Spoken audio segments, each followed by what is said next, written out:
तो नमस्कार साथियों, मैं पवन कुमार आप सभी का हार्दिक स्वागत करता हूं साथियों फिल्लर फोरम के इस मंच पर। यह मंच हमारा साथियों सदा समर्पित रहता है हायर एजुकेशन के लिए, जहां पर हम तैयारी करवाते हैं आप सभी की एनटीए यूजीसी नेट जीआरएफ की। तो ना केवल एनटीए यूजीसी नेट जीआरएफ के लिए, बल्कि आप हमें ज्वाइन कर सकते हैं साथियों TGT, PGT, first grade, second grade, DSSB, KVS इत्यादि स्टेट लेवल और सेंटर लेवल के विभिन्न प्रकार के कम्पिटिटिव एग्जाम्स को क्रैक करने के लिए, हिस्ट्री विषय के किसी प्रकार के एग्जाम्स को क्रैक करने के लिए, चाहे वो स्टेट लेवल के हों चाहे वो सेंटर लेवल के हों, आप हमें ज्वाइन कर सकते हैं। ज्वाइन करने के लिए दो तरीके हैं। वीडियो को नीचे डिस्क्रिप्शन बॉक्स में आपको उसका लिंक मिल जाएगा, फिल्लर फोरम का ऐप का भी और फिल्लर फोरम की वेबसाइट का भी, दोनों से आप ज्वाइन हो सकते हैं। और एक नई वेबसाइट बनाई हमने आप सभी के लिए प्रैक्टिस के लिए, www.ugc/net.com करके लिंक आपको वीडियो के नीचे डिस्क्रिप्शन बॉक्स में मिल जाएगा। वहाँ से आप उस वेबसाइट पर जाएंगे तो क्विज है, डेली के 5 क्वेश्चन हम वहाँ पे पोस्ट करते हैं। तो आप वहाँ जा करके क्विज के माध्यम से अपनी प्रैक्टिस को देख सकते हैं कि कितना आपका ठीक है क्वेश्चन और कितनी आपके गलत है, कैसी आपकी तैयारी है। MCQ की बार बार डिमांड आ रही थी, इसी वजह से वो प्रोग्राम शुरू किया है। तो वहाँ से आप अपनी जा करके तैयारी कर सकते हैं, प्रैक्टिस कर सकते हैं। ठीक है, तो आज हम जरा अपनी क्लास में देख लेते हैं साथियों। हमारा मध्यकाल चल रहा है, मध्यकाल के भी हम लास्ट पॉइंट पे चल रहे हैं। संक्रमण काल में और मॉडर्न काल और मध्यकाल के बीच में चल रहे हैं। मुगल काल का लास्ट पीरियड चल रहा है हमारा। तो मुगल काल के अंदर हम काफ़ी कुछ देख चुके हैं और अब हम देखेंगे कि शासन प्रशासन को हम ऑलरेडी कंप्लीट कर चुके हैं। अभी हम जो चल रहे हैं ना, भू सुधार, भूमि सुधार का कुछ हमने कल देखा था, कुछ हम आज देखेंगे। और उसके बाद देखेंगे हम संगीत, चित्रकला इत्यादि, आर्ट एंड कल्चर जो होता है ना मुगल काल में, ये बहुत इंपॉर्टेंट है साथियों। एग्जाम के पॉइंट ऑफ व्यू से यहाँ से बहुत सारे क्वेश्चन बनते हैं। ठीक है, मैं पढ़ाऊंगा आपको यहाँ पर वीडियो के माध्यम से, जो बचेगा वो टेलीग्राम पे पोस्ट कर दूंगा और बाकी आप देख लेना अच्छे से। ठीक है तो अकबर के काल में साथियों भूमि सुधार जो हुए थे, उसने दस्तूर उल अमल के नाम से विधि संहिता करवाया था, तिथिबद्ध करवा दिया था। जो नियम और कानून जो बनाए थे ना साथियों, उसको एक प्रॉपर तरीके से संहिताबद्ध कर दिया था। नियम कानून बना करके प्रॉपर तरीके से उसको बोला गया था दस्तूर उल अमल। ठीक है, और जब दस्तूर किसे बोला गया, ओनली दस्तूर बोला गया राजस्व उगाहने की छोटी छोटी इकाइयाँ जो होती हैं, राजस्व उगाहने की छोटी छोटी इकाइयाँ जो होती हैं, जहाँ जैसे टैक्स कलेक्शन किया जाता है, उसे बोला गया दस्तूर। ठीक है, और वहाँ पर इसने 182 करोड़ियों की अपॉइंटमेंट किया। क्या किया साथियों, 182 करोड़ी अपॉइंट किए। 182 IRS कह सकते हैं आधुनिक संदर्भ में, इंडियन रेवेन्यू सर्विसेज के जो ऑफिसर्स होते हैं ना, इसी प्रकार से टैक्स कलेक्शन, रेवेन्यू कलेक्शन के ऑफिसर्स को अपॉइंटमेंट किया। कितने, 182 करोड़ी बोलते थे जिनको की। और इनका काम करोड़ी नाम क्यों पड़ा, क्योंकि इनको साथियों अपनी अपनी क्षेत्र से 1 करोड़ दाम वसूलना इनका टारगेट होता था। कितना, 1 करोड़ दाम की वैल्यू होती थी उस समय 2.5 लाख रुपीज़। एक दाम बराबर 2.5 रुपीज़, एक दाम की वैल्यू होती थी 2.5 रुपये। तो 1 करोड़ दाम की वैल्यू हो गई 2.5 लाख रुपीज़, 2.5 लाख रुपए। ठीक है, तो ये था उसका उस टाइम का सिस्टम। तो ये खालसा के अंदर अपॉइंट किए थे, लाहौर से लेकर के इलाहाबाद तक का जो खालसा का क्षेत्र था, जो डायरेक्ट जो है राज्य की जो ज़मीन होती थी उसके अंडर आता था ये। ठीक है, और इसे क्या जाबिताना बोलते थे। जाबिताना, जरीब, तनब और गज इलाही, इनके ऊपर हम 1 बाय 1 करके डिटेल में डिस्कशन करेंगे साथियों। जरीब क्या होता था, लोहे की रस्सी होती थी, लोहे की चेन जो कि भूमि पैमाइश को करने के काम आती थी, उसे जरीब बोलते थे हम। ठीक है, जरीब बोला गया उसको। और तनब बोला गया तंबू की रस्सी को, जो जमीन पैमाइश के काम आती थी। रस्सी से जो रस्सी, तंबू की रस्सी जो होती थी, रस्सी से जो पैमाइश करते थे उसको तनब बोलते थे। और लोहे की छल्ले जिसमें लगे होते थे, या चेन कह सकते हैं। आज भी अगर आप देखोगे, सबको पता होगा, जो जमींदार है उनको पता होगा कि जो पटवारी जमीन की पैमाइश करते हैं वो लोहे की बेल सी रखते हैं, बहुत लंबी चेन रखते हैं लोहे की। वो वही पद्धति चली आ रही है अभी तक, कुछ सुधार ही नहीं कर पाए हम, अफसोस के साथ कहना पड़ रहा है। जरीब बोलते हैं उसको। और भूमि पैमाइश के लिए इसने अब 1588 में गज ए सिकंदरी की जगह पर गज ए इलाही को लेकर के आया। कौन, अकबर।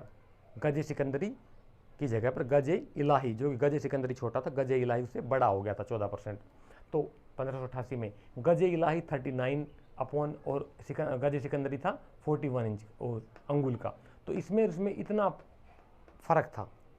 ठीक है, 39 अनुपात में 41, तो ये अनुपात था गजे इलाही, सॉरी गजे सिकंदरी और गजे इलाही, जिसकी वैल्यू होती थी 33 इंच। गजे इलाही की वैल्यू होती थी 33 इंच। तो इससे क्या हुआ साथियों कि भूमि पैमाइश का रकबा बढ़ गया था। भूमि पैमाइश का रकबा बढ़ गया था, तो एक बीघा जो होता था 20वां हिस्सा उसका बिस्वा कहलाता था। बीघों में बांट दिया गया, बिस्वा कहलाते थे, जिसका 20वां हिस्सा बिस्वा कहलाता था। आज भी बहुत से जगहों पर, हमारे यहाँ पर भी है 16 बिस्वा, 4 बिस्वा, 8 बिस्वा, 16 बिस्वा। तो ये बिस्वा जो है ना, ये मुगल काल से, इससे पहले भी चली आ रही है, मुगल काल से पहले, मैं तो कह सकता हूँ मुगल काल से पहले से चली आ रही है बिस्वा सिस्टम जो है, आज तक चली आ रही है। ठीक है, और इसने पट्टा और कबूलियत को चलाए रखा। पट्टा और कबूलियत जरा बताएंगे हमारे में से कि पट्टा और कबूलियत की शुरुआत किसने की थी?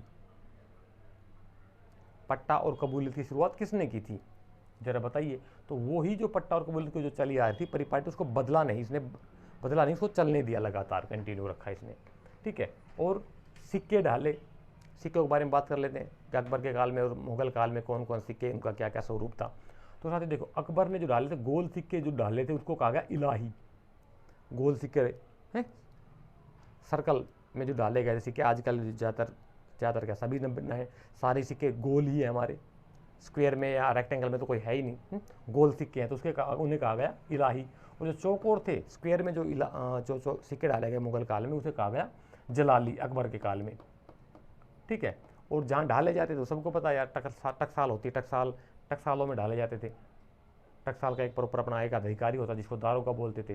और सूरत के अंदर साथियों क्या हो, मुगल काल में, अकबर के काल में सूरत के अंदर सबसे ज़्यादा सिक्के डाले गए, रिकॉर्ड बनाया गया। कितने सिक्के डाले गए एक दिन के अंदर? 30,000।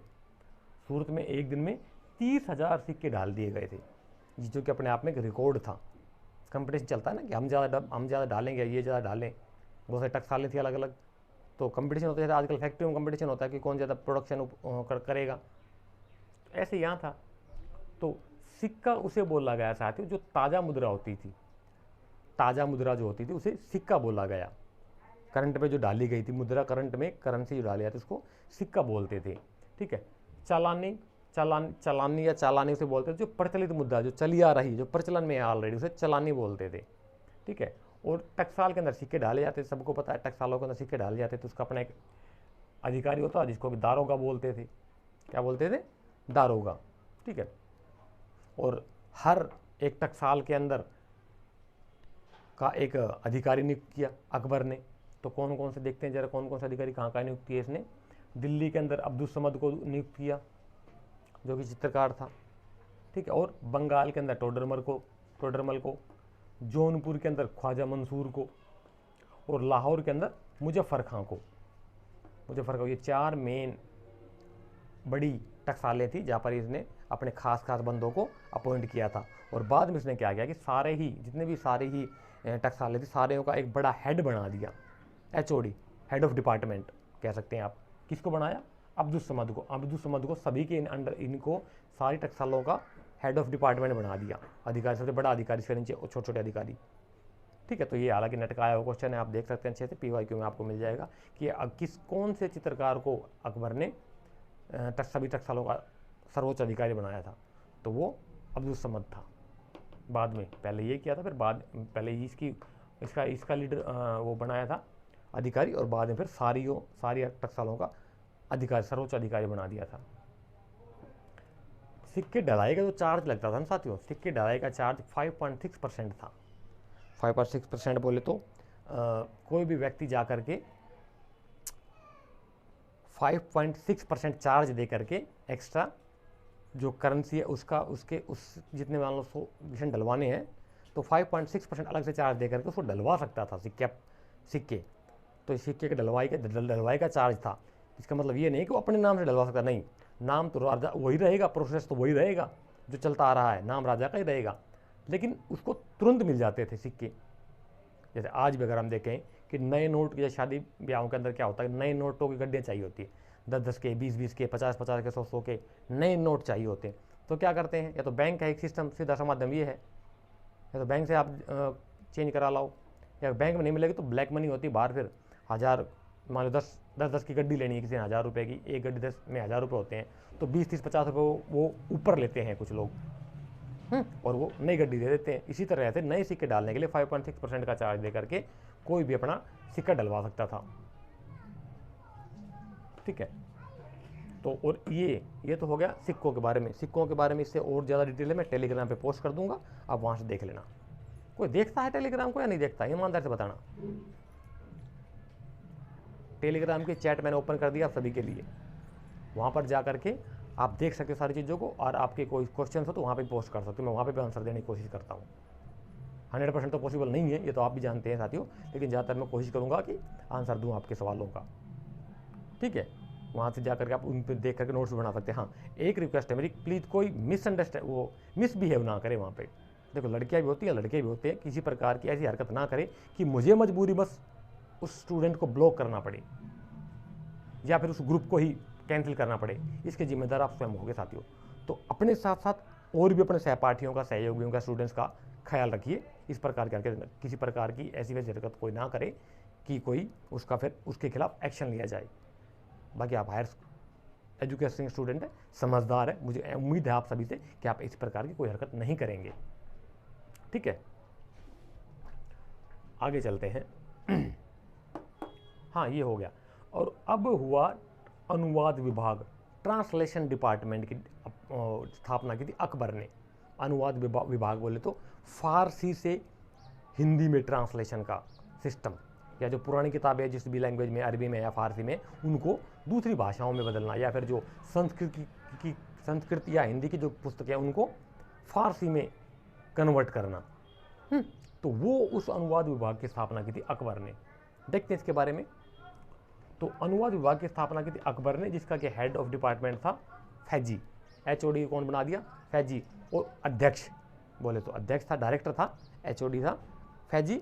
और उपाध्यक्ष, डिप्टी डायरेक्टर कह सकते हो यार। डिप्टी डायरेक्टर कौन था? अब्दुल रहीम खान खाना। रहीम साहब को बना दिया डिप्टी डायरेक्टर और फैजी साहब बन गए मेन डायरेक्टर, चीफ डायरेक्टर कह सकते हैं। ठीक है।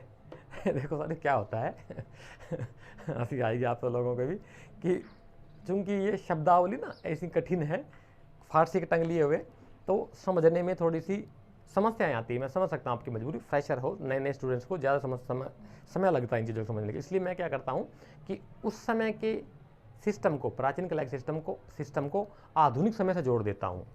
ठीक है, तो आधुनिक समय से इसलिए जोड़ देता हूँ ताकि आपको अच्छे से समझ में आ जाए। वो HOD क्या होता है, डिपार्टमेंट ऑफ हेड क्या होता है, CEO क्या होता है कंपनी, ये चीज़ें तो आपको पता होनी चाहिए मिनिमम। अगर आपको आधुनिक सिस्टम का, प्रशासन, एडमिनिस्ट्रेशन का नॉलेज है, तो उस समय के प्रशासन को आप आसानी के साथ समझ सकते हो। अगर आज की नॉलेज नहीं है आपको, तो फिर क्या समझोगे यार आप? ना पीछे वाला पुराने को मैं समझा पाऊंगा, ना आप कुछ समझ पाओगे, रट्टू तोता बन जाओगे। इसलिए दिमाग को खोल के रखा करो। ठीक है, अवेयर रहा करो क्या चल रहा है सिस्टम के अंदर। हायर एजुकेशन के स्टूडेंट हो, आपको पता होना चाहिए चीज़ें। इसीलिए मैंने पहले भी बताया था, प्रशासन के अंदर PM, CM, DM तीनों चार चीज़ चलती है। केंद्र पे PM, स्टेट लेवल पे CM, चीफ मिनिस्टर, और डिस्ट्रिक्ट लेवल पे DM, डिस्ट्रिक्ट मजिस्ट्रेट, और गांव में सरपंच, और शहरों के अंदर पार्षद होते हैं, काउंसलर्स होते हैं। तो ये प्रशासन का एक सिंपल सा फार्मूला है याद रखने के लिए आप लोगों को। हाँ, और बहुत सारी पुस्तकें को जो ट्रांसलेशन हुआ था ना, वो किन किन पुस्तकों को किस किसने ट्रांसलेशन किया? तो रजमनामा का ट्रांसलेशन मेन हुआ था साथियों, 3 लोगों ने मिलकर के किया था, जिसका कि हेड था बदायूनी। रामायण और महाभारत दोनों का ट्रांसलेशन बदायूनी के डायरेक्शन में हुआ था। नेट का आया हुआ क्वेश्चन है, और जिस बुकों का ट्रांसलेशन हुआ मैं टेलीग्राम पे डाल दूंगा, आप वहाँ से देख लेना, अपने नोट्स बना लेना। अच्छा, अब बात कर ले थोड़ा संगीत की, कि संगीत के अंदर मुगल काल में संगीत की क्या क्या सिस्टम रहा था, संगीत में क्या क्या तरक्कियाँ हुई थी, संगीत में कौन कौन संगीतकार थे। ये चित्रकार और संगीतकार बहुत इंपॉर्टेंट है साथियों।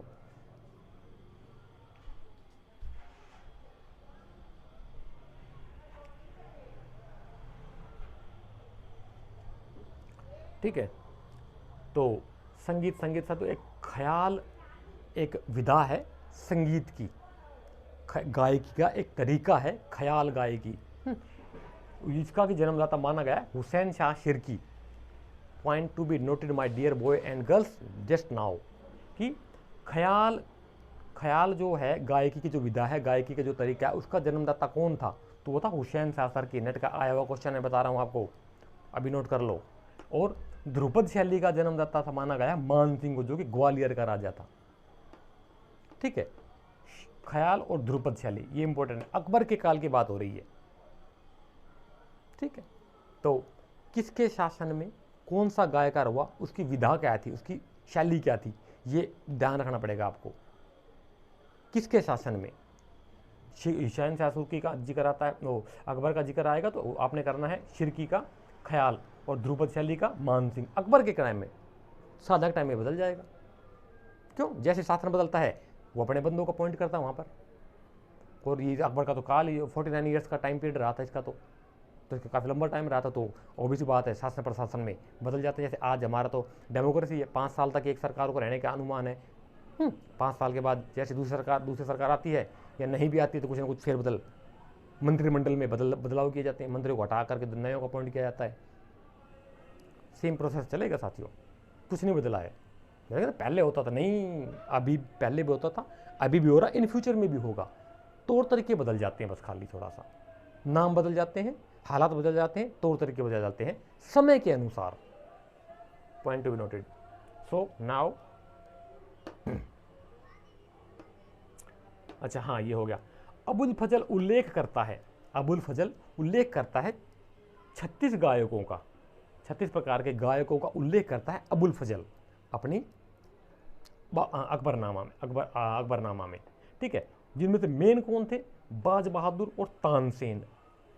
बाज बहादुर और तानसेन मेन थे। तानसेन का बचपन का नाम, ओरिजिनल नाम जो था अभी पता ही होगा सभी को, रामतने पांडु था, पांडे, रामतनु या रामतने पांडे करके था इसका बचपन का नाम। ये जब अकबर के दरबार में गया तो इसका नाम चेंज कर दिया उन्होंने, तानसेन। ये बताते हैं कि इसने इस्लाम को स्वीकार कर लिया था तो उसका नाम चेंज कर दिया उन्होंने, तानसेन रख दिया था।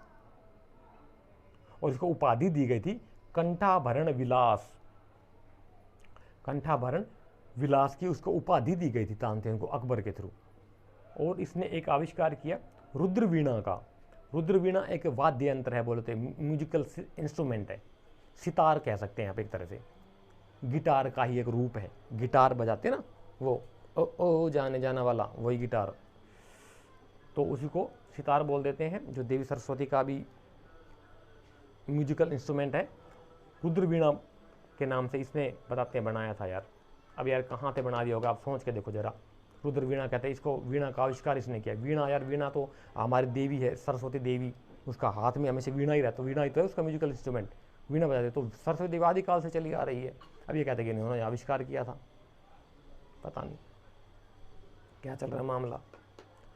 बैजू बावरा, बैजू बावरा भी समकालीन था। बैजू बावरा समकालीन था अकबर के ही, लेकिन अकबर के दरबार में नहीं था वो। ठीक है, तानसेन था वहाँ पर, बैजू बावरा अलग था। बैजू बावरा भी बहुत अपने समय का पहुंचा हुआ विद्वान था।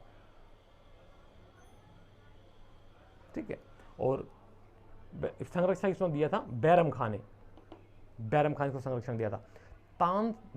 देखो साथियों, बैजू बावरा था, पता नहीं तानसेन था, दोनों में से एक, शायद तानसेन ही था। तानसेन के बारे में कहते हैं कि दीपक राग गाता था, दीपक राग गाता था। तो दिए जला के रख दिए जाते थे, दिए जला के रख दिए। अब मान्यता है यार, कहानियों में चला आ रहा है, सच है या झूठ है मैं नहीं कह सकता, लेकिन मैं आपको बताना चाहता हूँ क्या कि दिए जला दिए जाते थे। जब वो दीपक राग गाता था ना, तो कहते हैं वो दिए जल जाते थे।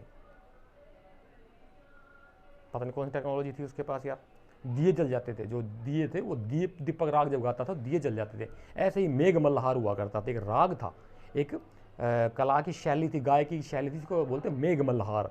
तो बताते हैं कि जब वो गाता था तो बारिश आ जाती थी। रही होगी कोई कला, कोई मुझे भी लगता है कि कुछ ना कुछ तो रहा होगा यार, ऐसे थोड़ी ना लिख दिया होगा किसी ने। मेघ मल्हार के अंदर ऐसा गायक गाता था बंदा कि पूरा हिट उसके अंदर खो जाता था, और फिर इंद्रदेव प्रसन्न होकर के बरसात ही कर देते थे। क्या बात है। तो ये उस समय का चलता रहा था। और बैरम खान ने इसको संरक्षण दिया। ठीक है, वृंदावन के अंदर एक और थे हरिदास, स्वामी हरिदास करके। वृंदावन मथुरा जो होगी उत्तर प्रदेश में है साथियों, यहाँ पर हरिदास, स्वामी हरिदास नाम के जो महाराज थे वो भी अच्छा गाते थे। ऑब्वियस सी बात है, आज भी आप देखोगे तो जितने भी बाबा हैं, महाराज, ये लोग अपना भक्ति संगीत गाते रहते हैं, अपना प्रोग्राम इनका चलता रहता है। कभी कहीं किसी कुछ अच्छे भी हैं, कुछ बुरे भी, उनमें सभी तरह के हैं, समझ सकते हो आप लोग।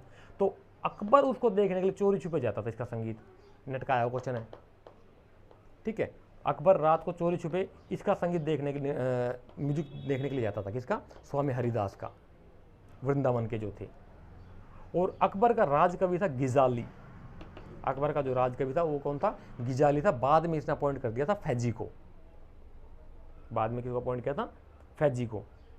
ये तो था अकबर के टाइम का मामला, ठीक है। अब चलेगा जहांगीर का। अब आ गए हैं इनके पुत्र जहांगीर। तो जहांगीर के समय का साथियों खास तौर से था कौन? विलास खां, गायकार था विलास खां। साकी, और साकी साकी रे, बहुत गाना सुना होगा ना आपने, साकी, वही साकी। विलास खां, साकी, जहांगीर दाद और परवेज दाद।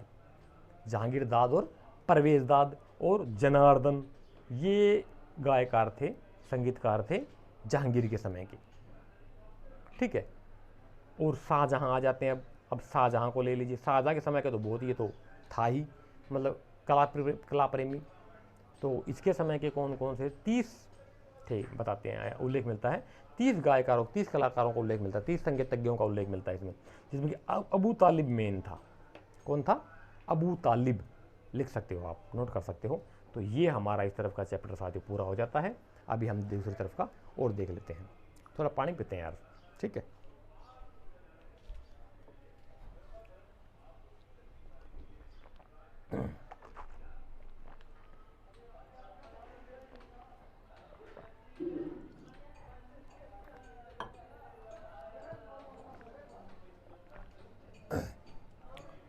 पड़ोस में कंस्ट्रक्शन का काम चल रहा है यार, डिस्टर्ब कर देते लोग, क्या करें।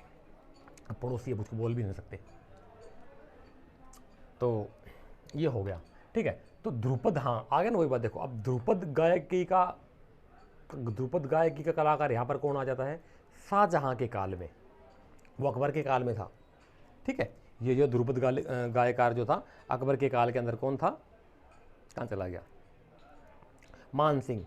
अकबर के काल का ध्रुपद शैली का कलाकार कौन था? गायकार कौन था? मान सिंह। और यहाँ पर ध्रुपद गैली का शाहजहां के काल का कौन आ गया है? लाल खां। लिख देता हूँ, कन्फ्यूज हो जाओगे नहीं तो, आप मुझे पता है। शाहजहां के टाइम का कौन ध्रुपद गायकी का कलाकार आता है? लाल खां, जिसको उपाधि दी थी शाहजहां ने, किसकी? गुण समुद्र की। गुण समुद्र या गुण समुद्र एक ही बात है, ठीक है। फिर मोहम्मद शाह रंगीला। अकबर शाहजहां के बाद हालांकि अकबर क्या बोलते हैं आपका औरंगजेब आता, लेकिन औरंगजेब का सबको पता है, उसने तो कला का गलाई घोट दिया था। क्या बोलते हैं औरंगजेब ने। और उसके समय पे जनाजा निकाला था, मैंने कल ही पढ़ाया आपको कि जनाजा निकाला था, लोगों ने अर्थी सजा के लेकर के गए थे जनाजा निकालते हुए कि भाई संगीत की कला अब मर गई है। क्यों? क्योंकि अकबर ने बंद करवा दिया सब कुछ, उसने औरंगजेब ने बैन लगा दिया था, गाने बजाने पे सबके कलाकारों को बाहर निकाल दिया, नृत्य संगीत सब बंद करा दिया। अभी मैंने पढ़ाया कल ही, आपको सबको पता है। तो वो ख़त्म कहानी उसकी। मेन के उसके बाद कौन आते हैं? मोहम्मद शाह रंगीला। ये तो इसके बारे में बताती, तो रंगील, ये तो रंगीन मिजाज का था, भोग विलास में ज़्यादा रहता था। तो वैसी बात है, गायकार संगीत म्यूजिक सिस्टम में भी रहा होगा। तो पिया उपनाम से एक कविताएं लिखता था, पिया उपनाम से, ठीक है। तो जरा बताइए, खैर रहने दो यार, छोड़ो,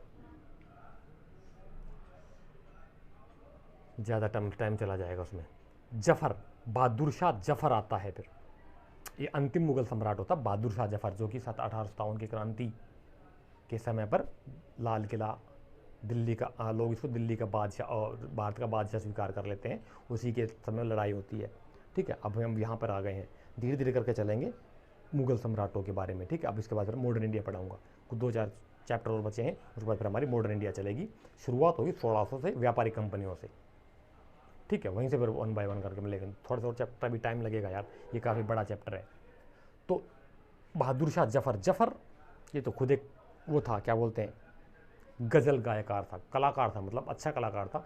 बहुत गज़लें वगैरह लिखी हैं इसने। तो इसने गज़ल लिखी है क्या कि उम्र ए दराज मांग कर, कहता है ये कि उम्र ए दराज मांग कर लाए थे दिन 4, 2 आरजू में कट गए 2 इंतजार में, कि हम 4 दिन उम्र दराज के 4 दिन मांग कर लाए थे खुदा से, और दो इंतजार में कट गए, दो आरजू में कट गए कि हाँ हम उसके उस आरजू थी हमें मिलने की, लेकिन हमारी प्रेमी का मिल नहीं पाई, ठीक, और 2 इंतजार में उसके इंतजार में कट गए, कब मिलेगी कब नहीं मिलेगी।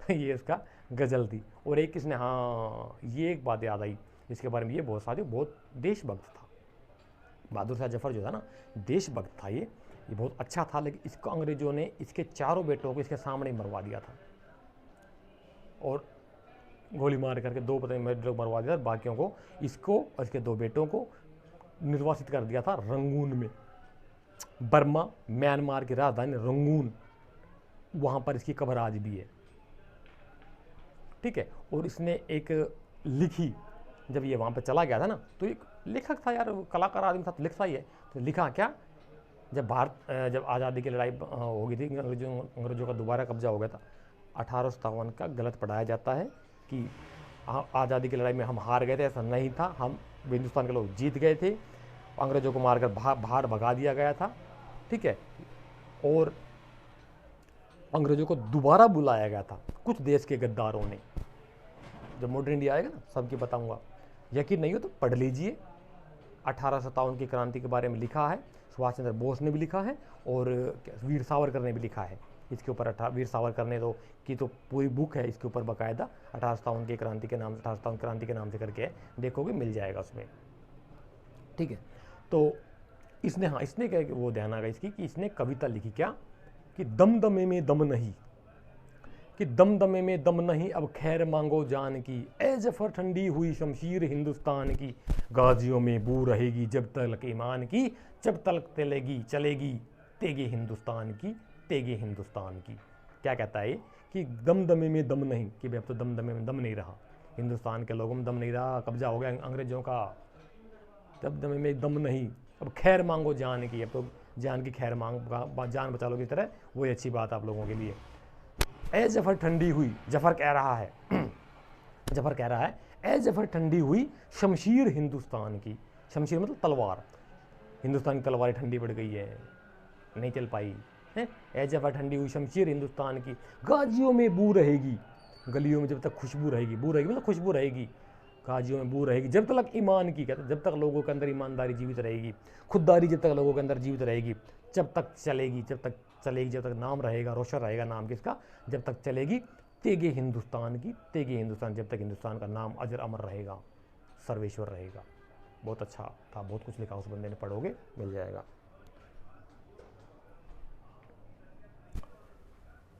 तो हम कहाँ पहुँच गए थे साथियों, हाँ जफर,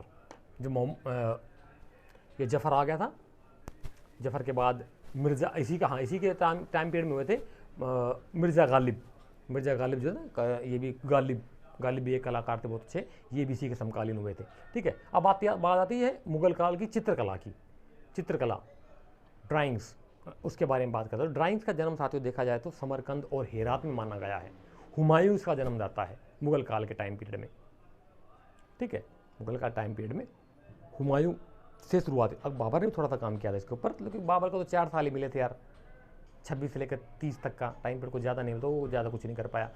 हुमायूं को थोड़ा टाइम मिला, उसने थोड़ा सा इसमें काम किया था। हेरात और समरकंद 2 मेन है मुगल के क्या बोलते हैं केंद्र चित्रकारी के।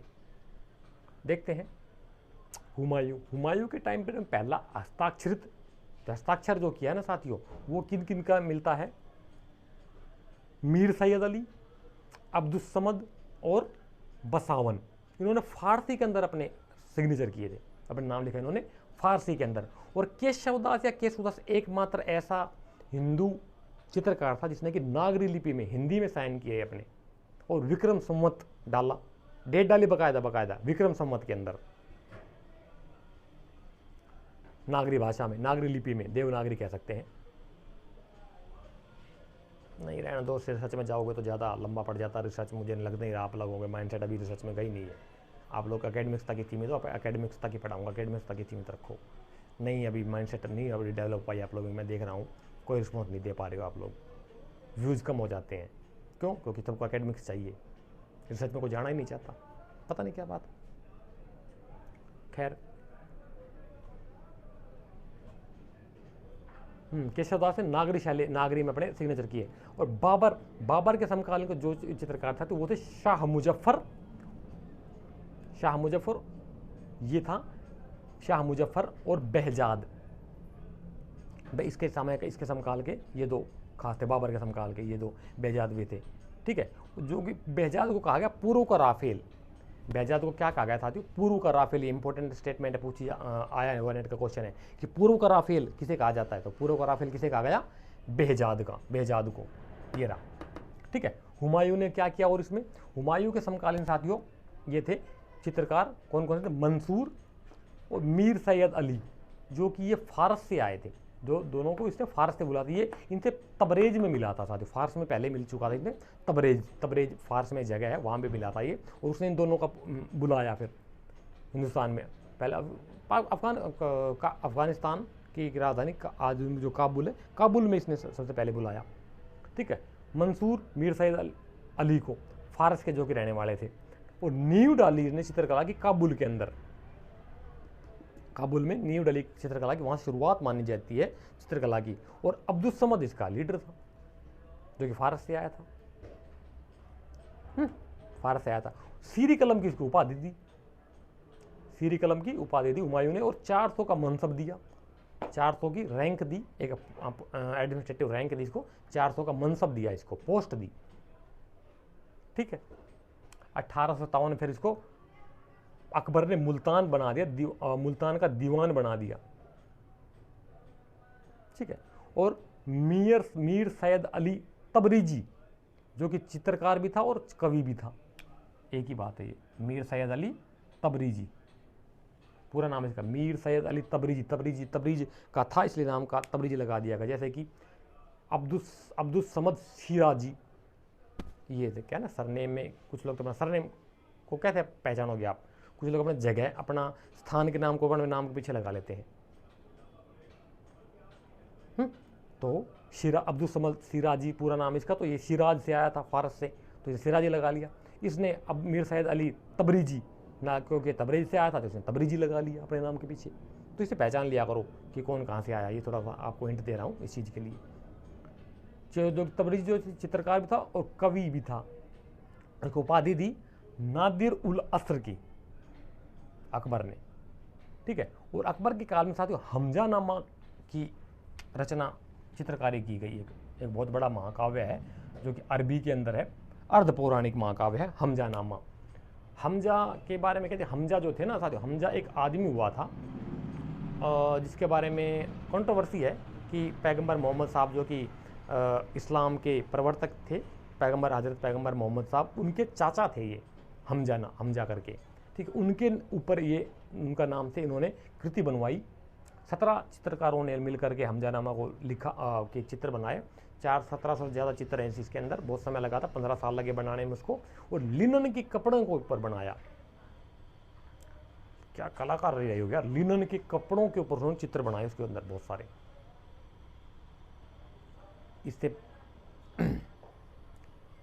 हमजानामा अरबी में लिखी है, अर्ध पौराणिक महाकाव्य है।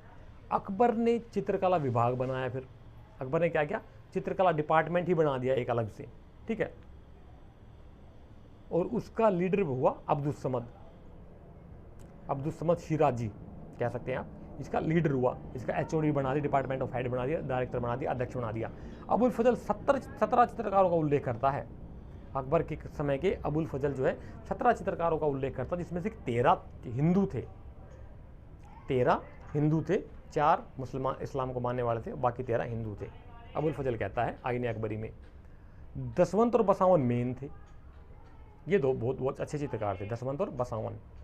जो आत्मचित्र खुद का रूप चित्र जो बनाता ना, आत्मचित्र खुद का जो चित्र बनाता था वो था मनोहर। उसके समय में बहुत सारी किताबों का भी में चित्रकारी बहुत सारी अलग अलग किताबों के ऊपर चित्रकारी हुई थी। कौन कौन सी किताबों की चित्रकारी हुई थी वो देख लेते हैं पर जरा। अनवार सुहेली, हरिवंश, रामायण, महाभारत, इनमें चित्रकारी हुई।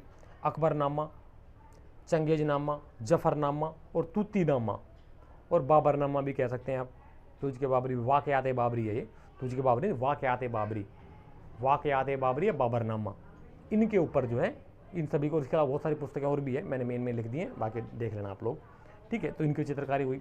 दसवंत जो था वो भित्ति चित्र बनाने निपुण था साथियों। दसवंत की मेन क्या थी, एक्सपर्टीज क्या थी, किस में एक्सपर्ट था वो, भित्ति चित्र, जो दीवारों के ऊपर जो चित्र बनाए जाते ना, उसमें वो उसकी एक्सपर्टीज थी, एक्सपर्ट था उसे बनाने में वो दसवंत। और अकबरनामा नहीं, यहाँ आ गए हम।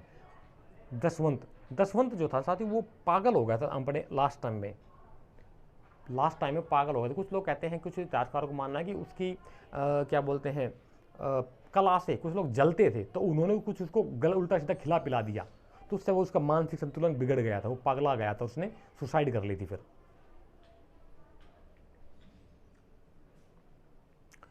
बसावन छवि चित्र बनाने में निपुण था, छवि चित्र बनाने में निपुण था, ये छवि चित्रकारी करता था, जो कि फादर था मनोहर का।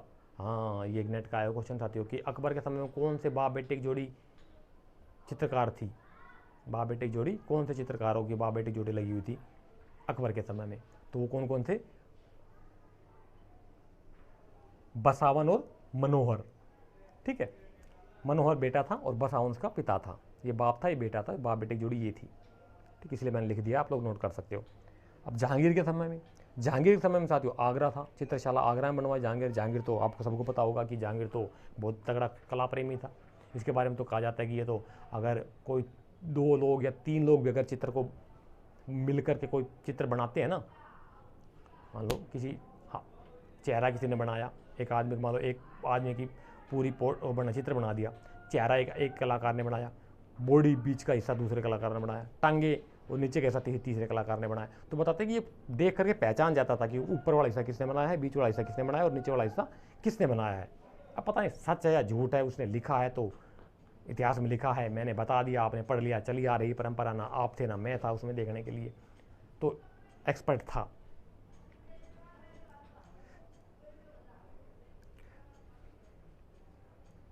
जहांगीर आगरा में चित्रशाला बनाई इसने, और आका रिजा को उसका एचओडी बना दिया, डायरेक्टर किसको बनाया, आका रिजा को, ठीक है। दौलत जो था वो रूप चित्र बनाने में माहिर था, पोर्ट्रेट बोले तो रूप चित्र बनाने में माहिर था दौलत। बिशन दास, ये इसको भेजा था जहांगीर ने शाह अब्बास के दरबार में फारस, जो शाह अब्बास उस समय फारस का शासक जो शाह अब्बास था, उसका रूप चित्र बनाने के लिए जहांगीर ने उसको भेजा था फारस, जो कि वहाँ से उसका रूप चित्र बनाया था उसने, उसको काफ़ी इनाम भी दिया था। मंसूर जो थे पक्षी के चित्रों में स्पेशलिस्ट था, पशु पक्षियों के चित्र में ये स्पेशलिस्ट था मंसूर। नादिर उल असर की उपाधि दी थी इसको, फिर नादिर उल असर की उपाधि दी थी। और इसने साज पक्षी का चित्र बनाया, जो कि बहुत फेमस है। साज पक्षी बोले तो फारस का सारस पक्षी होता है ना, इंग्लिश में क्या बोलते हैं आप लोग उसको, सारस पक्षी का चित्र बनाया इसने। लाइट गई,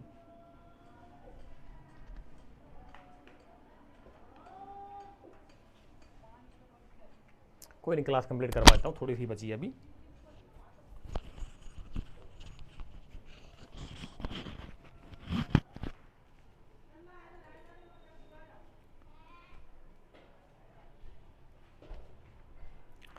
ठीक है, तो सारस पक्षी, साज पक्षी मतलब सारस पक्षी का चित्र बनाया था इसने, किसने, मंसूर ने, ठीक है, ये बहुत फेमस है इसका। और अबुल हसन था, तो ये अबुल फजल का दोस्त था। इसके बारे में हालांकि कंट्रोवर्सी है कि अबुल हसन, कोई कुछ लोग कहते हैं, इतिहासकार मानते हैं कि अबुल हसन कोई हुआ ही नहीं, अबुल फजल का दूसरा नाम अबुल हसन मानते कुछ इतिहासकार, और कुछ इतिहासकार कहते हैं कि नहीं, अबुल फजल और अबुल हसन समकालीन 2 लोग थे, दोनों दोस्त थे अकबर और जहांगीर के समय में, ठीक है। तो अबुल हसन को उपाधि दी थी नादिर उज़ जमा की उपाधि दी थी, जो कि व्यक्ति चित्र बनाने में निपुण था। आदमी का चित्र, आदमी की ड्राइंग, आदमी का ही पूरा रूप चित्र बना देता था, व्यक्ति के चित्र बना देता था, ठीक है। एकमात्र महिला का उल्लेख मिलता है नादिरा बानू, 3 महिलाओं को उल्लेख मिलता है मुगल काल में। एक महिला थी ये, जो कि जहांगीर के काल में थी, ये मीर तकी की बेटी थी, डॉटर ऑफ मीर तकी जो एक साथियों सूफी संत कह सकते हैं आप, या सूफ़ी को मानने वाले थे, मीर तकी, जैसे बाबा फरीद हुए ना, ऐसे मीर तकी थे, संत थे, सूफ़ी संत थे ये एक प्रकार से। ईश्वर की भक्ति में इन्होंने बहुत समय लगाया था। खैर रहने तो, आप लोग करते तो हो नहीं यार, क्या बताऊँ। इसके बारे में बता देता हूँ कि इन्होंने क्या कहते, उल्टा सिर ऊपर, सिर नीचे और पाँव नीचे, सिर नीचे और पाँव ऊपर करके कुएं के अंदर अभ्यास करते थे, तपस्या करते थे भगवान को पाने की। क्योंकि इस्लाम के अंदर क्या है ना साथियों, ईश्वर को निराकार निर्विकार माना गया है। अल्लाह को मानते हैं और अल्लाह को निर्विकार माना गया है कि कोई रंग रूप नहीं है उसका। फिर भी इनको तड़प थी अल्लाह से मिलने की, तो ये सिर नीचे और पाँव ऊपर करके साधना करते, तपस्या करते कुएं के अंदर। एक बार क्या हुआ कि जब कुएं के अंदर तपस्या कर रहे थे, कुछ हिल की रस्सी को हिला देते थे कुछ शरारती बच्चे या ग्वाले। तो ये फिर कभी परेशान, भाई मेरे को छोड़ दो, मेरे को परेशान मत करो। तो इन्होंने लिखा आपने बहुत कुछ कि मेरे हड्डियों तक को एक कौवे भी आकर के, इनकी हड्डी मांस सूख गया था, इनके बताते मांस बिल्कुल शरीर से सूख, बिल्कुल कांटे जैसे हो गए थे। फिर इन्होंने लास्ट में कहा कि मैं तो शरीर टलने हो रहा है, अल्लाह से मुलाकात हुई नहीं है, हे ईश्वर मैं क्या करूँ। तो इन्होंने कहा कि कौवे आने लगे, कौवे ने इनको मरा हुआ समझ लिया। फिर कौवे इनके सिर पर आने लगे, तो इन्होंने कहा कि वो मेरी आंखें छोड़ देना, मेरी शरीर का सारा मारना चला, लेकिन मेरी आंखें छोड़ देना। क्यों? क्योंकि मुझे दीदार करना है अपने अल्लाह ताला से। फिर लास्ट में अल्लाह ने, भगवान परमेश्वर जो है, हम भगवान कह सके, इन्होंने अल्लाह कहा, तो उन्होंने इनको दर्शन दिए कि कह रहे अरे ताकि बाहर निकल, कह रहे कौन आ गया, मत परेशान करो मुझे। कहा अल्लाह मैं ही हूँ जिसके लिए तू बैठा हुआ है। कहता है अल्लाह तो अनंत है, आप कैसे अल्लाह हो सकते हो? उनको फिर तू बेवकूफ़ आदमी है, जब तू कह रहा है कि अनंत है अल्लाह, निर्विकार, कोई रंग रूप नहीं, तो फिर उसके दर्शन कैसे करेगा? जिसको समझ में आ गया, हाँ कुरान के अंदर लिखा हुआ उसका नाम है, वो स्वरूप है उसका, परमपिता परमेश्वर जिसको हम कहते हैं, जिनको ये अल्लाह कह देते हैं, उसका स्वरूप है, उसका नाम है, उसका बाकायदा क्या बोलते हैं उसको, उसका स्वरूप है, निर्विकार में नहीं, वो स्वरूप में है ये। लेकिन बहुत लंबी कहानी है, इतना ही ठीक है आप लोगों के लिए। तो कहाँ थे हम? साथ मंदिर नजरबन डॉक्टर मीर तकी की यहाँ पे आ जाती बात। मुराद इसके समय के और कौन कौन हुए था? तो मुराद हुआ था तुलसी और गोवर्धन, ये जो हुए थे ये चित्रकार हुए हैं इसके समय के, ठीक है, जहांगीर के समय के। और शाहजहां के समय में साथियों क्या आ गया? शाहजहां के समय में क्या आ गया? शाहजहां भी एक अच्छा आश्रय देने वाला था चित्रकारों को। तो इसमें इसकी लेकिन खासियत क्या है? कृत्रिमता है इसमें, बनावटीपन है इसकी ड्राइंग्स में। उस समय के जो शाहजहां से जुड़ी ड्राइंग्स देखेंगे ना हम, तो उस समय उसमें क्या है कि बनावटीपन है, कृत्रिमता है और दरबारी दृश्य ज़्यादा है। शाहजहां के घर आप भी देखो आयशो आराम में रहता है शाहजहां, तख्ते ताऊस बैठा रहेगा, तख्ते ताऊस या मयूर सिंहासन कहते हैं उसे बैठा रहेगा, नौकर चाकर रहते हैं, रानियाँ रहती हैं, इस तरह का इसका माहौल, इसकी उस चित्रकारी उस तरह की है। और ये छवि चित्रण बनाए थे इस समय में, बहुत सबसे ज़्यादा छवि चित्रण बताते हैं इसी के समय में बनाए गए छवि चित्रण। और फ़कीरुल्लाह जिसका कि मेन चित्रकार था, मेन चित्रकार कौन था? शाहजहां के समय में फ़कीरुल्लाह, और भी थे फ़कीरुल्लाह। तो ये आज का हमारा यहाँ तक का टॉपिक साथियों कंप्लीट हो गया है। संगीत और कला के से संबंधित थोड़ा सा और डिटेल बची है, वो मैं टेलीग्राम पे पोस्ट कर दूंगा, आप वहाँ से देख लेना अच्छे से, ठीक है। ये लगभग खत्म हो गया है, इसका मैं थोड़ा सा और बचा हुआ इसका मुगल काल का ये आर्टिकल 40 के बाद हमारा ये आएगा प्रांतीय चित्रकला, वो मैं टेलीग्राम पर डाल दूंगा।